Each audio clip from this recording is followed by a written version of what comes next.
A mighty army of 185,000 warriors, with crimson shields and war chariots flashing like lightning, stood ready to crush a small city in a single night. What would you do if faced with such a threat, when all hope seemed to vanish? In 701 BC, Jerusalem stood on the brink of destruction, surrounded by the Assyrian Empire, the invincible foe of the ancient world. Yet, in the darkness of despair, a miracle unfolded, an event that shook history and proved no power could rival the living God. This story is not just about a military victory, but about the strength of faith, courage in the face of trials, and a power far beyond human schemes. Today, you will uncover an inspiring Bible story, one that could transform how you confront the armies in your own life. If you believe faith can move mountains, leave a comment with the number 888, God is Light, to share your thoughts. Don't forget to like this video, subscribe to the channel, and turn on notifications so you don't miss other powerful Bible stories. Now, let's step into Jerusalem in 701 BC, where King Hezekiah, a prophet and a nation, faced the greatest challenge in their history, preparing to witness a miracle that would echo forever. Picture a moonless night with thick darkness enveloping Jerusalem, a small city nestled among the rugged hills of Judah. From afar, the flickering light of thousands of campfires from 185,000 Assyrian warriors illuminated the horizon, like the eyes of a beast stalking its prey. Their shields gleamed under the faint silver of a dim moon, their sharp swords and shining spears poised for a merciless slaughter. The pounding of horses' hooves, the clash of metal, and the triumphant shouts of an invincible army echoed through the valley like a death sentence for the city. This was no ordinary force. It was the Assyrian Empire, a storm of war that made the ancient world tremble. In 701 BC, Jerusalem stood on the edge of annihilation, besieged by an enemy that seemed impossible to resist. King Hezekiah, the young leader of Judah, and his people were cornered within the city walls, facing a bleak future where dreams of freedom and faith could be crushed in a single night. The 8th century BC was a time when the Assyrian Empire dominated the Near East, from the banks of the Tigris to the distant lands of Egypt. Jerusalem, the capital of the Kingdom of Judah, was one of the final targets in their relentless campaign of conquest. The Bible captures this dramatic moment. In the 14th year of King Hezekiah's reign, Sennacherib, king of Assyria, attacked and captured all the fortified cities of Judah. 2 Kings 18:13. The strongholds of Judah, from Lachish to Libnah, fell like sandcastles before the Assyrian tidal wave. The people of Jerusalem, standing on the ancient stone walls, could feel the ground shake under the might of chariots and the march of countless warriors. But what made this small city, with its limited resources and modest population, the focal point of an event that would change history? Could there be a power capable of turning the tide when everything seemed decided by superior military might? Place yourself in the shoes of Jerusalem's people in that moment. They faced not only the threat of slaughter, but also the fear of losing their identity, faith, and ancestral heritage. Assyria didn't just seek to seize land, they aimed to erase the will of conquered nations, turning them into nameless shadows. Each beat of the war drums, each cry of the war horses, served as a reminder that Jerusalem's time was running out. Yet, in this darkness of despair, a spark of hope began to emerge, a story of steadfast faith and a miracle that would astonish the ancient world. This was not just a battle for territory, but a profound spiritual test where the sovereignty of God was put on the line. It's a story of a king who refused to surrender, a people who chose trust, and a power far beyond any earthly strength. At the height of its power, the Assyrian Empire was the embodiment of domination and terror. From the fertile plains along the Tigris and Euphrates, now modern-day northern Iraq, they built an empire stretching across the Near East, conquering kingdoms from Babylon to Philistia, from Syria to Egypt. The prophet Isaiah described them as an unstoppable flood. The Lord will bring against them the mighty waters of the river, that is, the king of Assyria with all his forces. Isaiah 8:7. This was no poetic image but a brutal reality of an army equipped with superior technology, armored chariots, skilled archers, and siege engines capable of breaching any fortress. The prophet Nahum, gazing upon this army, painted a chilling scene. Their shields are red, their warriors clad in scarlet, their chariots flash like lightning, charging like flames. Nahum 2:3-4. This imagery was not just a symbol of power, but a warning of unrelenting cruelty. Under the leadership of King Sennacherib, who ruled from 705 to 681 BC, Assyria reached the zenith of its glory and savagery. Sennacherib was not merely a king, but a military genius who combined raw power with psychological tactics to subdue his enemies. Historical records, particularly the Sennacherib Prism, a six-sided clay artifact preserved at the Oriental Institute of Chicago, reveal his arrogance and meticulousness in documenting victories. He boasted of razing cities, burning villages, and exiling thousands. A stark example is the fate of the northern kingdom of Israel. In 722 BC, after a 3-year siege, Samaria, its capital, fell to Assyria's might. The Bible records, the king of Assyria captured Israel, deported them to Assyria, and scattered them. 2 Kings 17:5-6.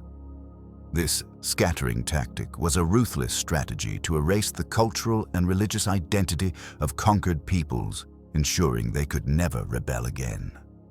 Assyria's cruelty extended beyond military might to the use of fear as a weapon. Sennacherib's envoys, like Rabshakeh, were trained to sow panic with terrifying threats. Standing before Jerusalem's walls, they attacked not only with swords, but with words sharp as razors, designed to break the spirit of both king and people. The Bible records one of Rabshakeh's brutal threats. They will have to eat their own dung and drink their own urine. 2 Kings 18:27, a statement meant to humiliate and instill dread of a fate worse than death if Jerusalem resisted. These tactics aimed not just to destroy physically, but to shatter the will and faith of the people. This cruelty, combined with absolute confidence in their power, made Assyria an enemy seemingly impossible to overcome in the eyes of the ancient world. Yet, they were unaware that their arrogance would lead them into a confrontation with a power far beyond human calculation. Sennacherib's arrogance reached its peak when he dared to challenge not only Jerusalem, but the living God of Israel. Standing before the city walls, Rabshakeh, his high-ranking official, bellowed blasphemous words. "Has any god of any nation ever saved its land from the king of Assyria? Where are the gods of Hamath and Arpad? Where are the gods of Sepharvaim? Did they save Samaria?" 2 Kings 18:33-34. These words were not just an insult to Judah, but a direct challenge to the sovereignty of God. In his hubris, Sennacherib believed the God of Israel was no different from the wooden and stone idols his armies had destroyed in previous campaigns. This was a dangerous step, crossing a line no nation had dared to cross, turning the conflict into a showdown not just between armies, but between humanity and the Creator.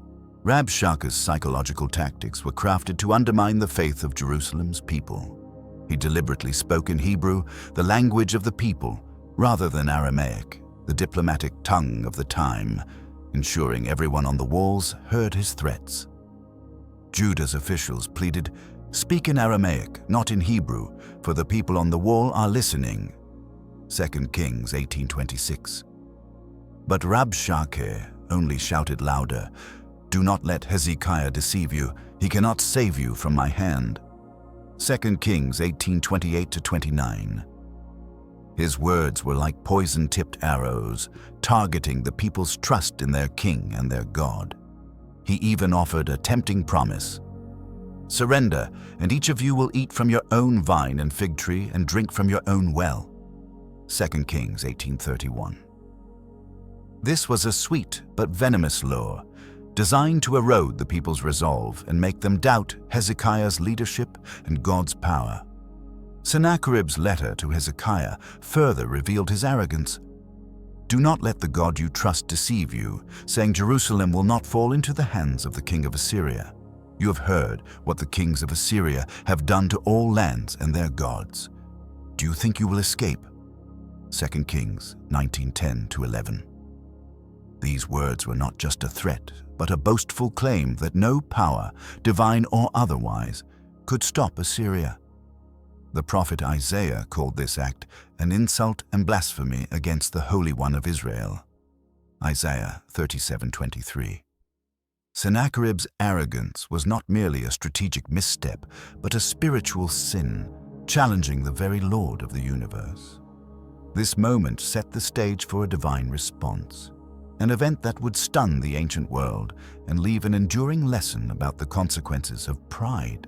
Amid the darkness of despair, as the war drums of Assyria echoed through the valleys surrounding Jerusalem, a spark of hope flared from the heart of King Hezekiah. Unlike many kings before him, Hezekiah sought no refuge in military alliances or arsenals, but placed his unwavering trust in the living God. The Bible describes him with rare praise for a king. He trusted in the Lord, and there was no one like him among all the kings of Judah, either before or after him. 2 Kings 18:5.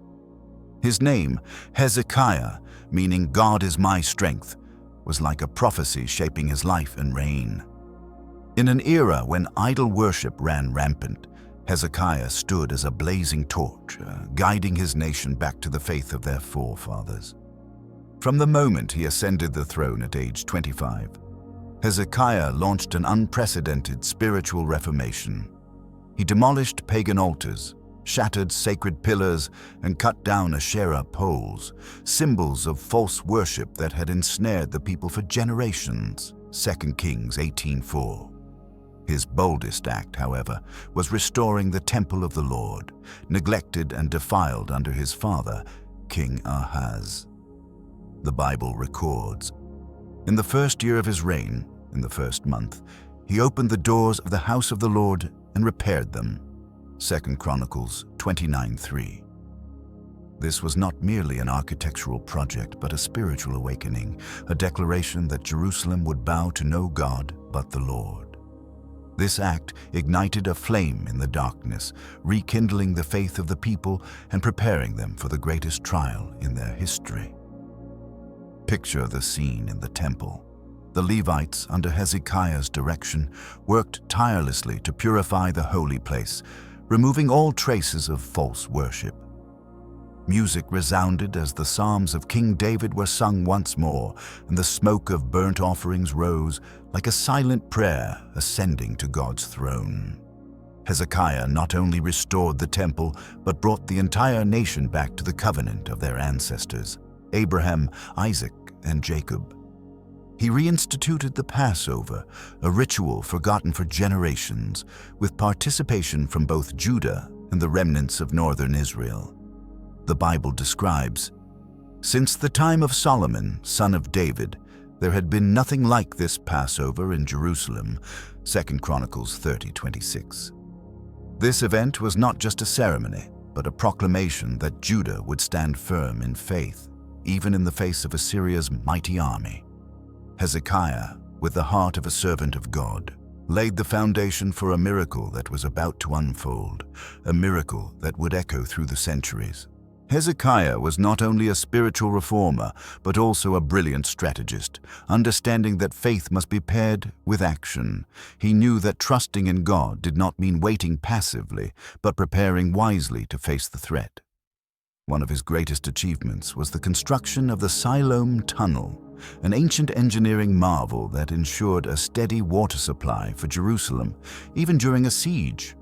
The Bible notes, Hezekiah made the pool and the tunnel to bring water into the west side of the city of David. 2 Kings 20:20. Carved through solid rock and stretching over 500 meters, this tunnel was a feat of perseverance and foresight. Today, Visitors to Jerusalem can still walk through this tunnel, feeling the cool water and marveling at the ingenuity of the young king. This structure was not just a source of water, but a symbol of hope, signaling that Jerusalem could withstand the Assyrian storm. Beyond the tunnel, Hezekiah fortified the city's defenses with remarkable diligence. He ordered the repair of broken sections of the city walls, built additional watchtowers, and constructed an outer wall to bolster protection. The Bible describes, "He rebuilt every broken wall, raised towers upon them, built another wall outside, strengthened the Millo in the city of David, and made many spears and shields." 2 Chronicles 32:5. Each stone laid, each weapon forged, testified to Hezekiah's relentless preparation. Yet what set him apart was not just these physical works, but his ability to inspire his people. As the shadow of Assyrian banners appeared on the horizon, Hezekiah gathered the people and spoke words that resounded through time. "Be strong and courageous. Do not be afraid of the king of Assyria or his vast army, for the Lord is with us, and he will not abandon us." Chronicles 32:7-8. These words were not mere encouragement, but a declaration that Jerusalem's true strength lay not in walls or weapons, but in faith in God. Envision the people of Jerusalem, elders, children, and all, standing on the city walls, listening to their young king. Fear lingered in their hearts, but Hezekiah's words were like a wind dispersing dark clouds, bringing a ray of hope. He offered no promise of an easy victory, but reminded them of an unchanging truth. God was their refuge.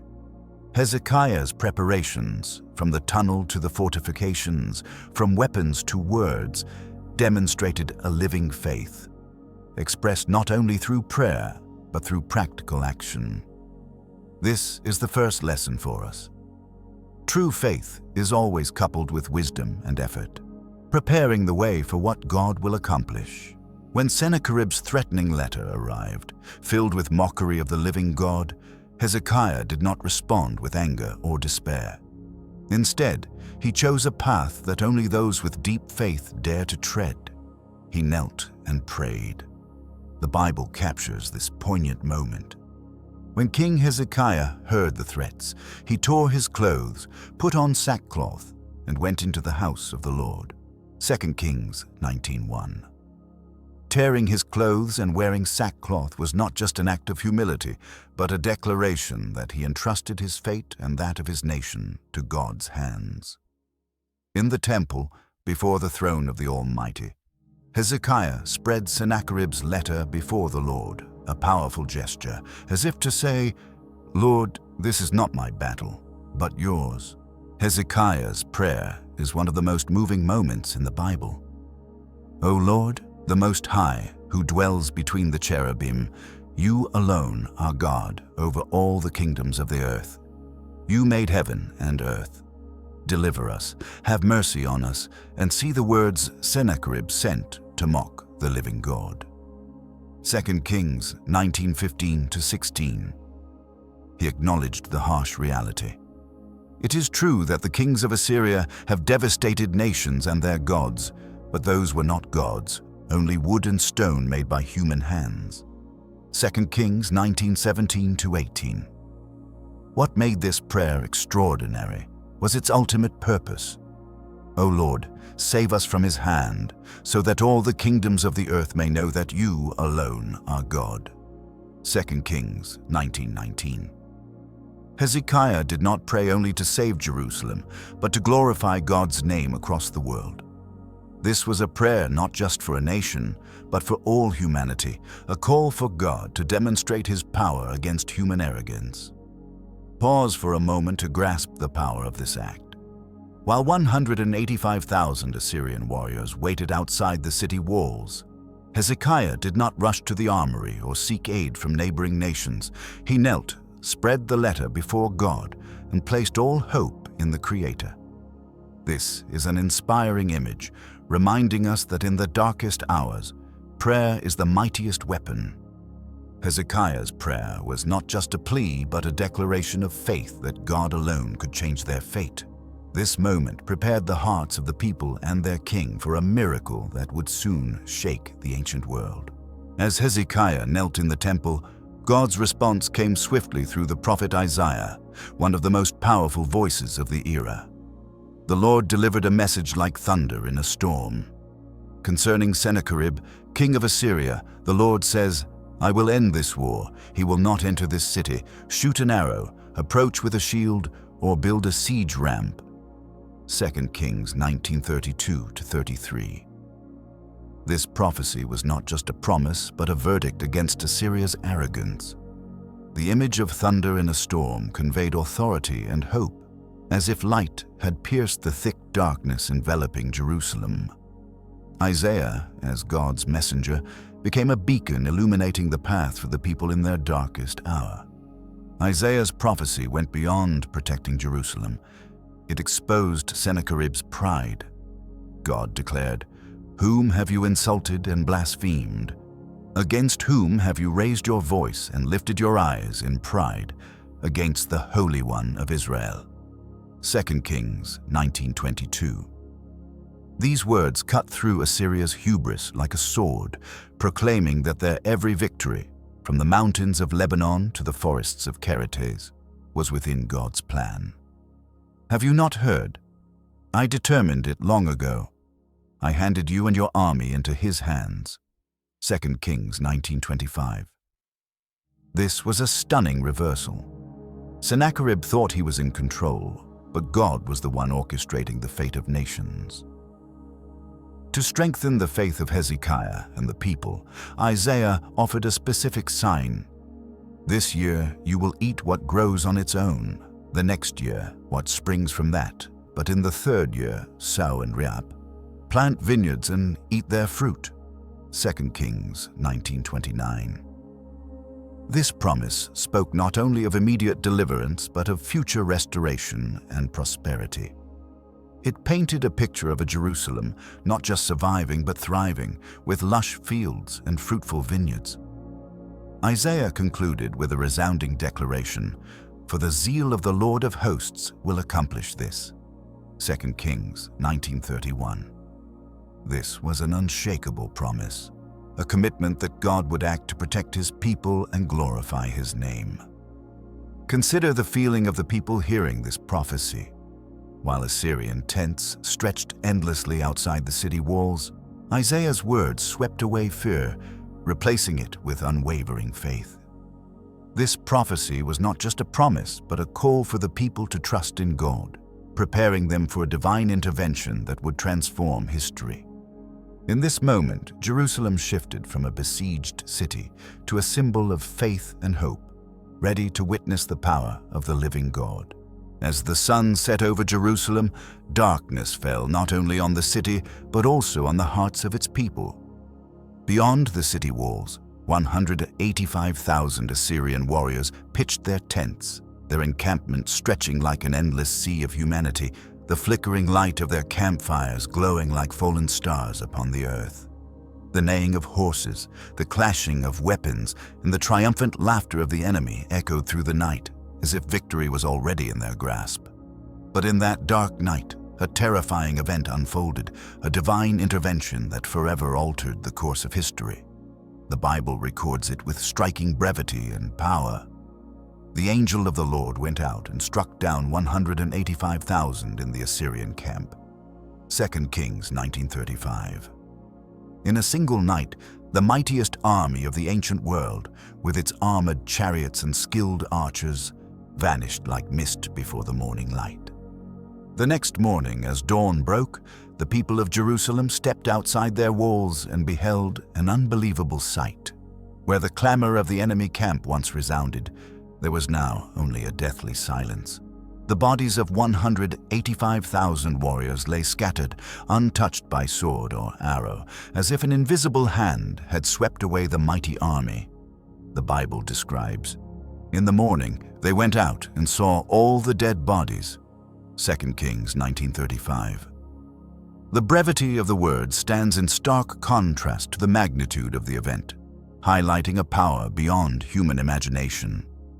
This was no human victory, not achieved through the strength of walls or weapons, but a pure miracle, a declaration that the Lord of hosts alone holds the fate of nations. This event was not merely a military triumph, but a confirmation of God's supreme authority over human pride. The prophecy of Isaiah, once thundered like a storm, now became reality. He will not enter this city, shoot an arrow, approach with a shield, or build a siege ramp. 2 Kings 19:32.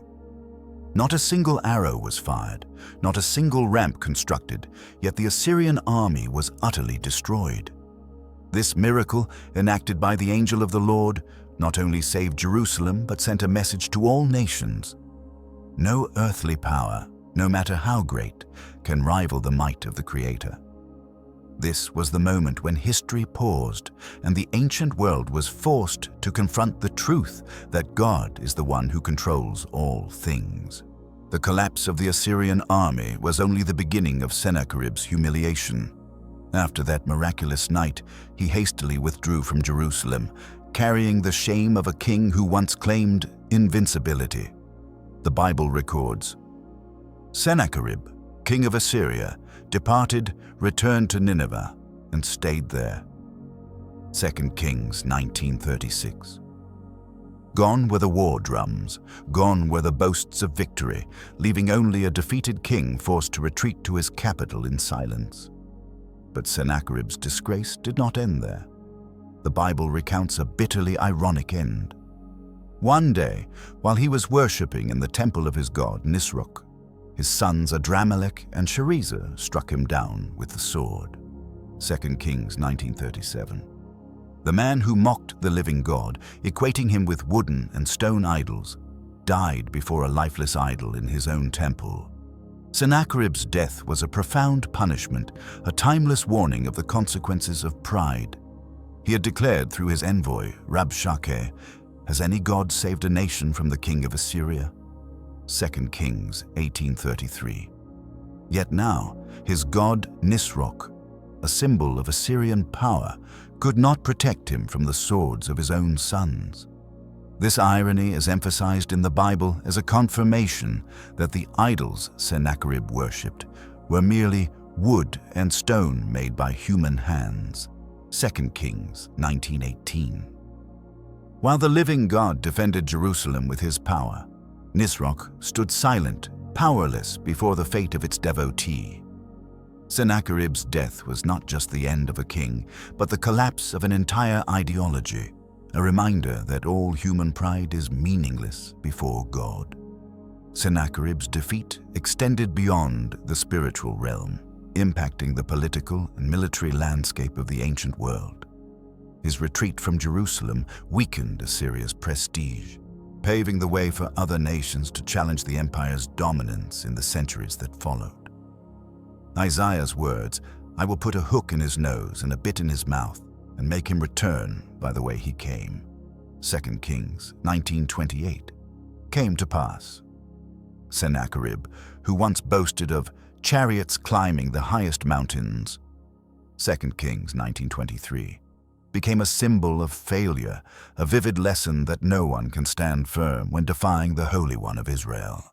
The story of Jerusalem's miraculous deliverance is not only recorded in the Bible, but is also supported by historical and archaeological evidence, lending remarkable credibility to the event. One of the most significant documents is the Sennacherib Prism, a six-sided clay artifact preserved at the Oriental Institute of Chicago. In it, Sennacherib boasts of his campaign against Judah, describing how he trapped Hezekiah like a bird in a cage in Jerusalem.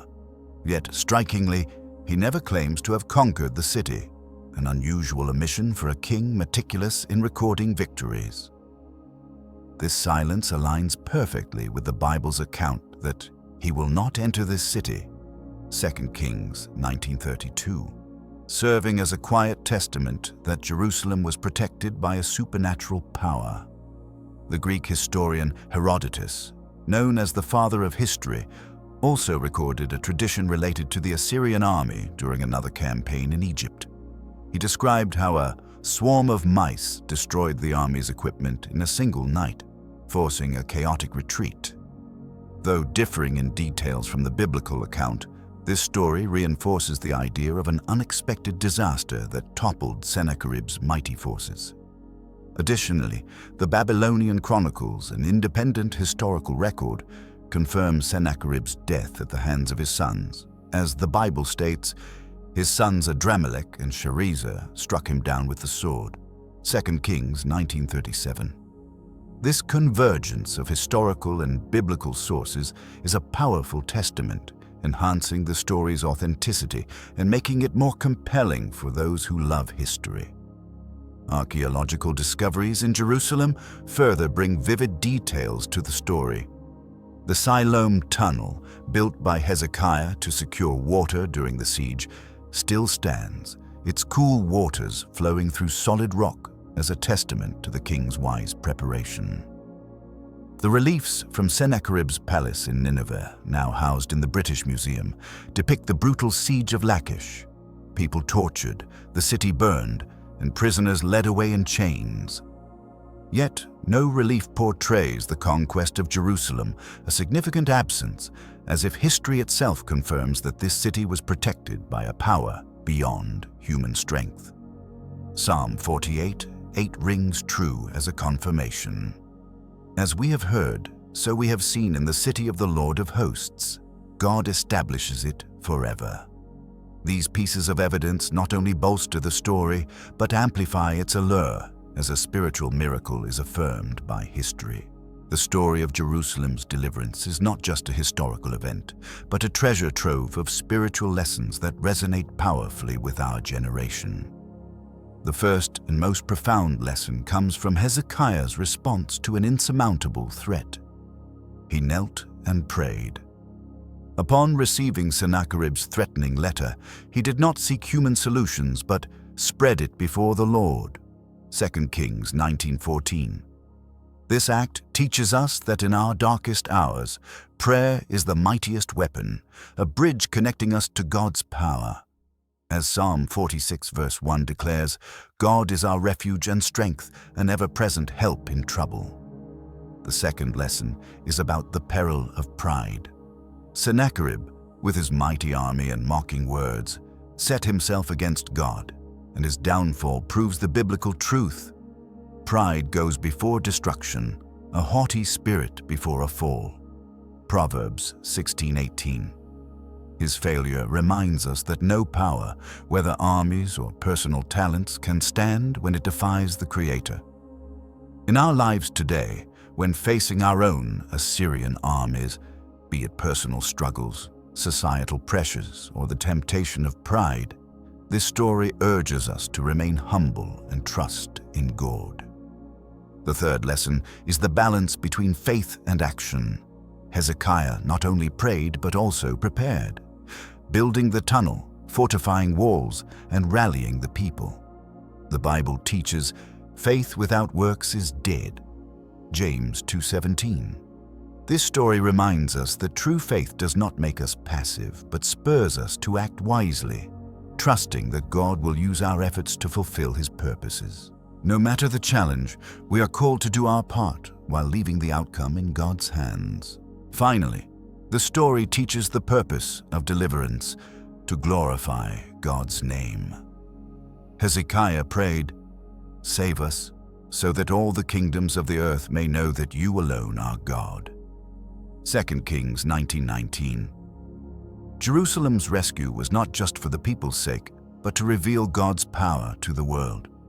This reminds us that our victories are not merely for our safety, but to spread God's glory. The Apostle Paul's words echo as a confirmation, if God is for us, who can be against us? Romans 8:31. This story is a call to live by faith, trusting that the God of Hezekiah is still our God today, unchanging, the same yesterday, today, and forever.